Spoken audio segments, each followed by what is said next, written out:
Hello viewers, আপনাদেরকে আমার design page চ্যানেলে স্বাগত জানাচ্ছি। আমরা গত পর্বে যে ডিজাইনটির আউটলাইন করেছিলাম, আজকে সেটির কালার অ্যাপ্লাই করে আমি দেখাবো।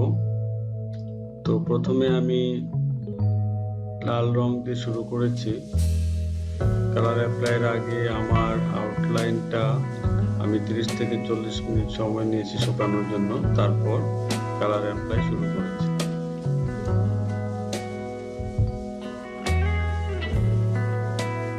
খুব ধীরে ধীরে সাবধানতার সাথে আপনাকে কালার করতে হবে।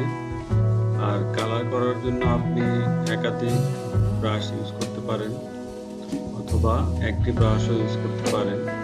তবে সেক্ষেত্রে যদি একটি ব্রাশ ইউজ করেন তবে একই জাতীয় রং একবার ব্যবহার করার পর সেই ব্রাশটিকে আপনি ওয়াটার কালার আমাদের যে সলভেন্টটি আছে সেটিতে ভিজিয়ে টিস্যু পেপার দিয়ে মুছে নিতে পারেন। তাহলে আপনি একটি ব্রাশ দিয়ে একাধিক কালার প্রয়োগ করতে পারেন। আমি এখানে ডিজাইনটি করার সময় একটু ফাস্ট ফরওয়ার্ড করছি।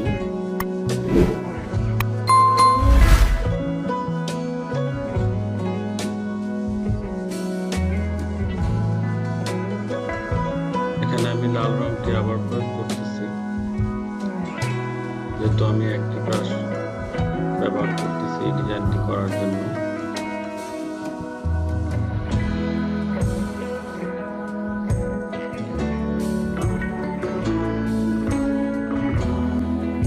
খেয়াল রাখতে হবে যে কোথাও যদি কোনো গ্যাপ থাকে সেটি আমরা আবার আউটলাইনার দিয়ে ফিল আপ করে নেব, যাতে আমাদের কোনো রং বের হয়ে যেতে না পারে। ব্রাশটা মুছে নিয়েছি, এখন পিঙ্ক কালার প্রয়োগ করতেছি আমি।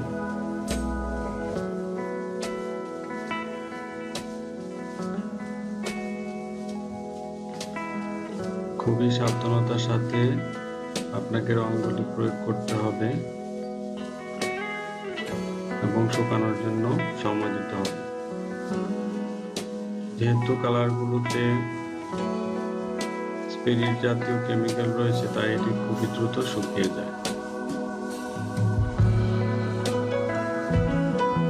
এবং কালার করা শেষ হয়ে গেলে আপনার রঙের যে কৌটাগুলো আছে সেগুলি সুন্দর করে ভালো করে বন্ধ করে রেখে দিতে হবে।